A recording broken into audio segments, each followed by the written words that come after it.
지난 12월 9일 한 뉴스에 구세군 역사박물관 황선혁 관장이 출연해 구세군 자선 낭비에 대해 설명하는 것을 들었습니다. 그는 가장 인상 깊었던 일화 하나를 소개했는데요. 크리스마스 시즌이 지나서 한 할머님께서 구세군 건물로 직접 찾아오셨답니다. 그러면서 그동안 매년 빠뜨리지 않고 자선 낭비에다가 기부를 했는데 지난 겨울 그만 빙판길에 미끄러지면서 자선 낭비에 기부를 못했다는 것입니다. 자신은 자선 낭비에 기부를 해야 살아있다는 걸 느끼는데 이제 다 나아서 퇴원하고 직접 찾아왔다는 것입니다. 그리고는 손에 쥐고 계신 3만 원을 주고 가시더라는 거죠. 너무 감사해서 돌아가시는 길을 차로 모셔다 드려도 되냐고 물어봤더니 이 어르신께서 이렇게 말씀하시더라는 겁니다. 아니야, 살아있어서 괜찮아. 살아있으니까 걸어가고 살아있으니까 버스 타고 갈 거야 라고 말이죠. 순간 제 코끝이 찡해졌습니다. 이 할머님은 살아있다는 사실이 얼마나 소중한 것인지, 살아있음이 얼마나 큰 축복인지 잘 알고 계셨습니다. 어떻게 하면 그렇게 매 순간 생명을 충만하게 누리며 살아있음을 만끽할 수 있을까요? 직접 뵌 적은 없지만 참으로 멋진 어른이심이 틀림없는 것 같습니다. 오늘 본문은 이렇게 말씀합니다. 내가 죽지 않고 살아서 여호와께서 하시는 일을 선포하리로다. 이 시를 기록한 시인은 자신이 죽지 않고 살아있음을 노래합니다. 죽지 않고 살아있다는 사실을 노래해요. 이것이 어찌 이 시인만의 고백이겠습니까? 죽지 않고 살아 숨쉬는 모든 생명체의 동일한 노래와 고백 아니겠습니까? 그럼에도 불구하고 우리의 생명의 찬미로 나의 살아있음을 노래해도요, 삶이란 언제나 죽음을 빼놓고는 말할 수 없는 법. 그래서일까요? 여기에는 3가지 동사가 나오는데요. 첫 번째, 죽다, 그리고 살다, 마지막으로 선포하다입니다. 무섭지만, 그래서 무겁지만 그림자처럼 따라다니는 죽음이 가장 먼저 등장합니다. 며칠 전 이성균 배우가 자살을 했습니다. 저는 가짜뉴스인 줄 알고 믿지 않았더랬습니다. 워낙에 거짓 뉴스가 많으니까요. 그런데 다음날 아침 제 아내가 진짜라고 말해주더라고요. 얼마나 안타깝고 가슴이 먹먹해지던지요. 제가 열성팬도 아니고요. 개인적인 친분이 있는 것도 아니었지만 있어서는 안 될 일이 일어난 것입니다. 한 생명이 세상을 떠났다는 사실도 슬프지만 그를 죽음으로 몰고 간 대한민국의 부패한 권력과 언론, 그리고 부조리한 사회 현실이 너무나 비참해 더욱더 화가 나고 슬퍼집니다. 지난 크리스마스 이브 세종에 사시는 할머니 3분은 아침 일찍 약속을 잡으셨습니다. 장소는 5시 20분 새벽에 문을 여는 동네 목욕탕. 일찍 가야 사람도 없고 탕이 깨끗하기 때문에 서둘러 나선 것입니다. 그리고 15분 뒤 탈의를 모두 마친 어르신 3분은 온수탕에 몸을 담그는 그 순간 비명을 지르며 쓰러졌는데요. 물속에서 감전이 되면서 심정지가 온 것입니다. 결국 70대 할머님은 3분 다 돌아가시고 말았습니다. 몸과 마음을 깨끗하게 씻으며 새해를 맞이하려고 했건만 이렇듯 허망하게 떠나시고 말았습니다. 서울의 한 아파트, 엄마, 아빠, 그리고 2살 난 딸과 이제 7개월이 된 딸이 화이트 크리스마스를 기대하며 곤히 잠을 자던 중이었습니다. 그런데 성탄절 새벽 바로 아랫집에서 시작된 불이 4식구가 자고 있던 4층에 번지면서 이들은 어떻게든 집 밖으로 빠져나가야만 했습니다. 그러나 비상계단은 굴뚝 역할을 하면서 검은 연기로 꽉 차버린 상태였습니다. 그때 아파트 경비원분들께서 주민들의 대피를 돕기 위해 재활용 포대를 가져다 놓았습니다. 그래서 2살 된 어린 딸을 베란다를 통해 이불에 꽁꽁 싸매서 창밖으로 던졌습니다. 뒤이어 7개월 딸을 아빠가 안고 4층에서 뛰어내렸습니다. 그리고 끝으로 엄마가 뛰어내렸습니다. 그런데 불행히도 갓난아이를 안고 있던 아빠가 그만 재활용 포대가 아닌 바닥에 떨어지는 바람에 머리를 크게 다쳐 병원에 실려가게 됩니다. 다행히 어린 2딸과 엄마는 무사했지만 아빠는 끝내 숨지고 말았습니다. 안타까운 일이 아닐 수 없습니다. 지난 9월 통계청 발표를 살펴보았습니다. 작년 2022년에 사망한 국민이 37만 3천 명 정도로 그 어느 해보다도 큰 폭으로 증가했습니다. 매년 인구가 증가하니까 사망자도 늘어나기 마련입니다. 보통은 1년마다 5천에서 1만 명 정도가 늘어납니다. 그런데 작년에만 유독 5만 5천 명, 그러니까 5배나 가까이 사망자 수가 확 늘어난 것입니다.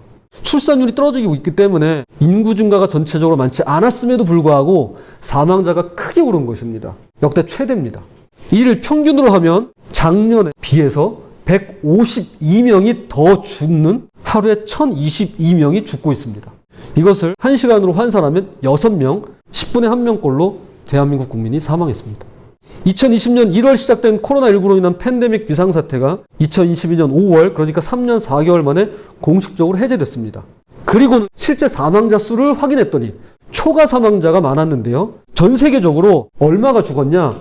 1820만 명이 사망했습니다. 지금도 코로나19 때문에 4분마다 한 명이 사망하고 있다고 합니다. 언제나 죽음은 우리 주위에 있고 전혀 예상치 못한 곳에서 마주치며 우리 중 누구도 예외할 수 없습니다. 이러한 뜻밖의 죽음, 억울한 죽음, 황망한 죽음 등을 바라보며 우리는 이런 질문을 던지곤 합니다. 그가 왜 죽어야만 합니까? 왜 그녀를 데려가시나요? 하나님이 살아계신다면 왜 그분을 죽도록 내버려 두십니까? 라고 말이죠. 죄송하지만 저도 잘 모릅니다. 저도 잘 모르겠습니다.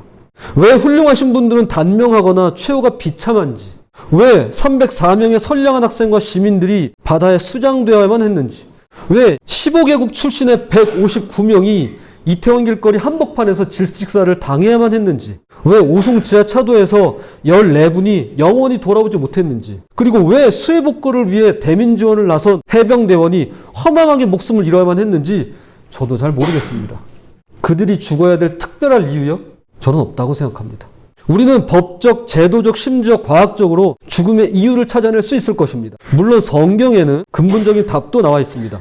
죄의 값은 죽음뿐입니다. 그러나 하나님께서 값없이 주시는 선물은 우리 주 예수 그리스도와 함께 사는 영원한 생명입니다. 성경은 죄의 값이 있는데요. 그 값이 사망이라고 합니다. 여러분, 죄를 없애려면 값을 지불해야 되는데 그 값이 여러분의 목숨이라는 겁니다.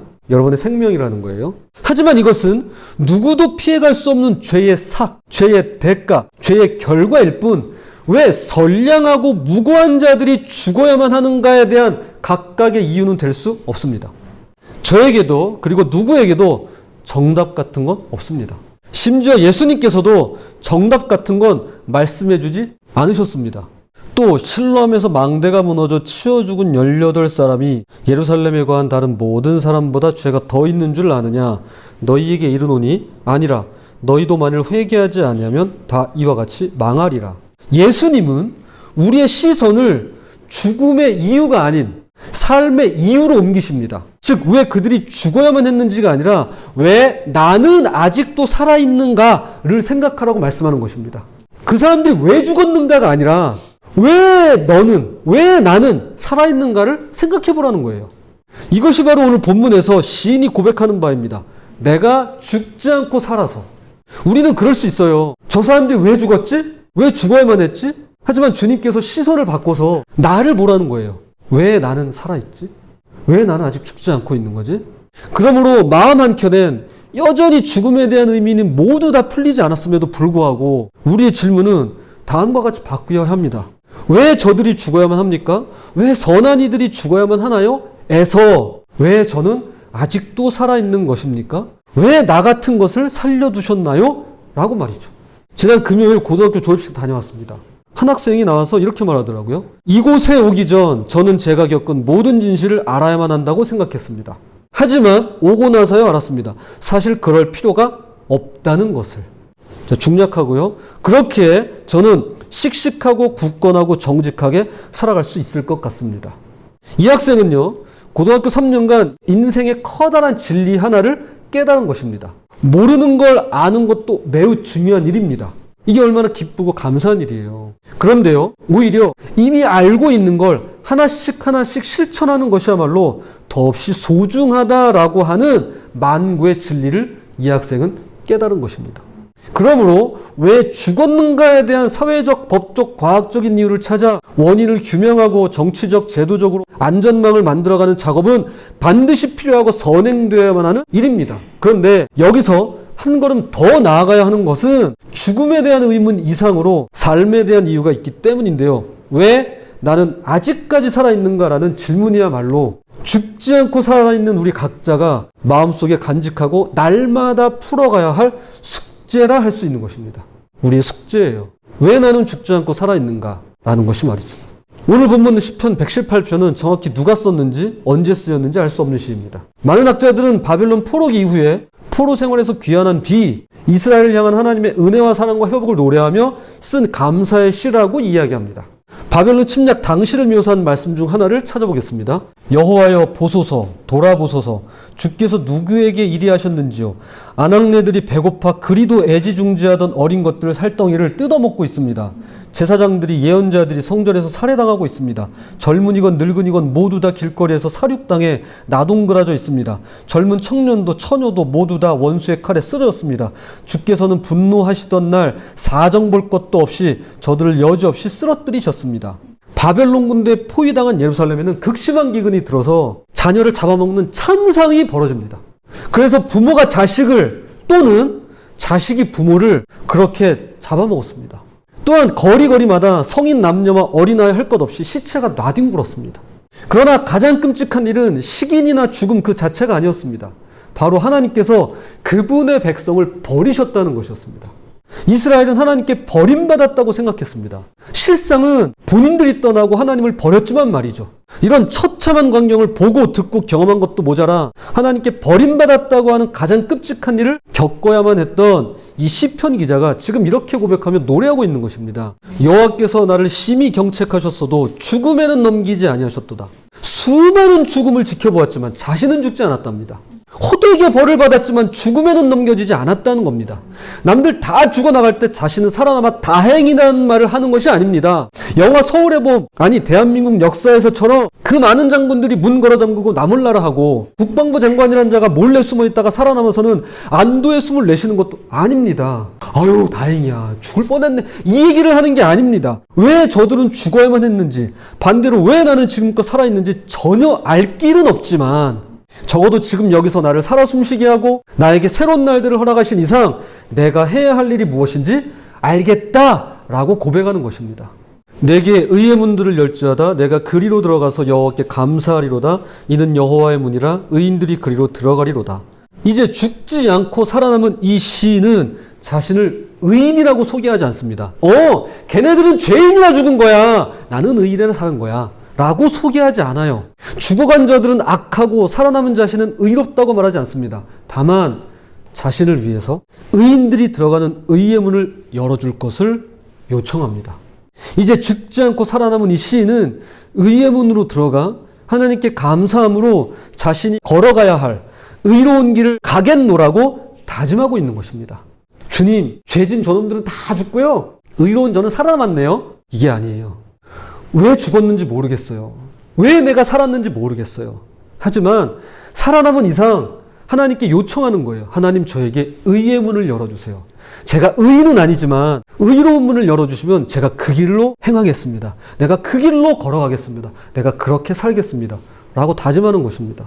이것이 올 한 해를 죽지 않고 살아남은 자들이 걸어야 할 새로운 길, 거듭남의 길, 생명의 길, 곧 의의 길이라고 감히 말씀드리고 있는 것입니다. 마태복음 6장 33절, 만일 너희가 하나님 나라를 어떻게 이룰까, 하나님께서 원하시는 바른 일을 어떻게 실천할까 고민하면서 그분을 생활의 중심에 모시고 살면 그분은 너희에게 이 모든 것을 더불어 주실 것이다.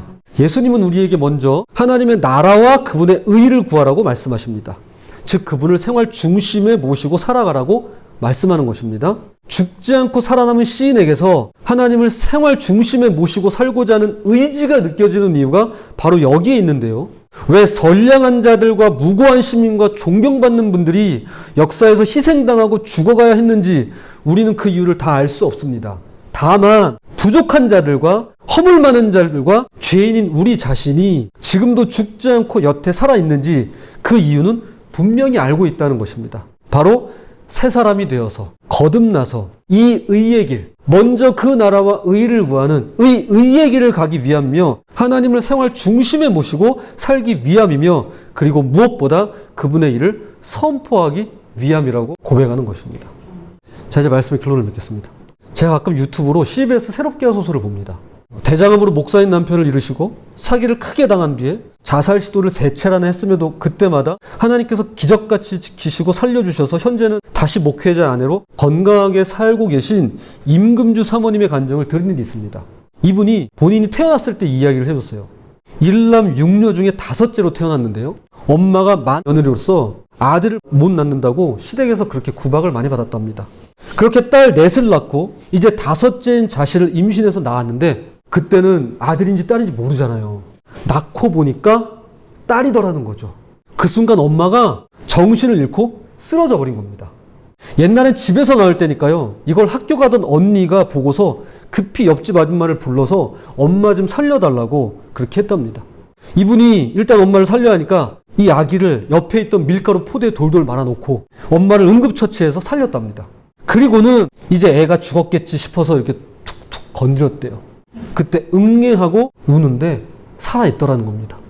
그러면서 성경에 있는 말씀이 꼭 자신을 위한 말씀이었다고 고백합니다. 내가 난 것을 말하건대 내가 날 때 내 배꼽줄을 자르지 아니하였고 너를 물로 씻어 정결하게 하지 아니하였고 내게 소금을 뿌리지 아니하였고 너를 강보로 싸지도 아니하였나니 아무도 너를 돌보아 이 중에 한 가지라도 내게 행하여 너를 불쌍히 여긴 자가 없었으므로 내가 나던 날에 내 몸이 천하게 여겨져 내가 들에 버려졌느니라. 내가 내 곁으로 지나갈 때 내가 피투성이가 되어 발짓하는 것을 보고 내게 이르기를 너는 피투성이라도 살아있으라. 다시 이르기를 너는 피투성이라도 살아있으라 하고. 저는요, 부모님들이 왜 내 자녀가 그렇게 아플 때 제발 살아만 있어다오, 제발 살아만 있어다오, 왜 그렇게 고백하는지 조금은 이제 이해할 것 같아요. 여러분, 이게 하나님의 심정이에요. 너는 피투성이라도 살아있으라. 다시 말하건대 너는 피투성이라도 살아있어라. 우리 중에는 이보다 더 심한 고통을 겪으신 분도, 이와 비슷한 일을 겪으신 분도, 또한 이에 비하면 평온한 삶을 살았던 분도 계실 겁니다. 하지만 과거가 어떻든 과정이야 어쨌든 여러분, 오늘 우리는 살아있습니다. 피투성이든 죄투성이든 우린 지금 죽지 않고 살아서 숨을 쉬고 있습니다. 이렇게 살아있고 살아남은 자들에게 하나님께서 주시는 그분의 약속이 있는데요. 건축자가 버린 돌이 집 모퉁이의 머릿돌이 되었나니 이는 여호와께서 행하신 것이요 우리 눈에 기이한 바로다. 집 짓는 건축가가 있었어요. 근데 이 건축가가 보기에 쓸모없는 돌이에요. 여러분, 그가 갖다 버린 돌이면 정말이지 무쓸모입니다. 무쓸모. 집을 짓는데 하도 필요가 없기 때문이겠죠. 그런데 놀라운 반전이 일어납니다. 그리고 기이한 일이 생겨납니다. 이 전문가가 갖다 버린 이 무쓸모의 돌이 가장 요긴한 머릿돌이 되더라는 것입니다. 처음에 시몬이라는 이름이었지만 나중에 예수님께서 이름 붙여주시기를 반석이라는 뜻의 베드로라 불렸던 수제자가 이것을 나중에 인용해요. 그러면서 자신이야말로 갈릴리 시골, 이런 시골, 거기도 갈릴리예요. 우리 고사리예요. 같은 리예요. 이 시골, 이름 없는 어부였지만, 여러분 다 이름 없는 자들이잖아요. 저 이름 없는 자예요. 다 그런 사람들이지만 예수 그리스도의 제자로서 후에 교회 주춧돌로 쓰임받았다는 그 사실을 기억하면서 다음과 같이 말합니다. 그러므로 믿는 너희에게는 보배이나 믿지 아니하는 자에게는 건축자들이 버린 그 돌이 모퉁이의 머릿돌이 되고, 10절, 너희가 전에는 백성이 아니더니 이제는 하나님의 백성이요 전에는 긍휼을 얻지 못하였더니 이제는 긍휼을 얻은 자니라.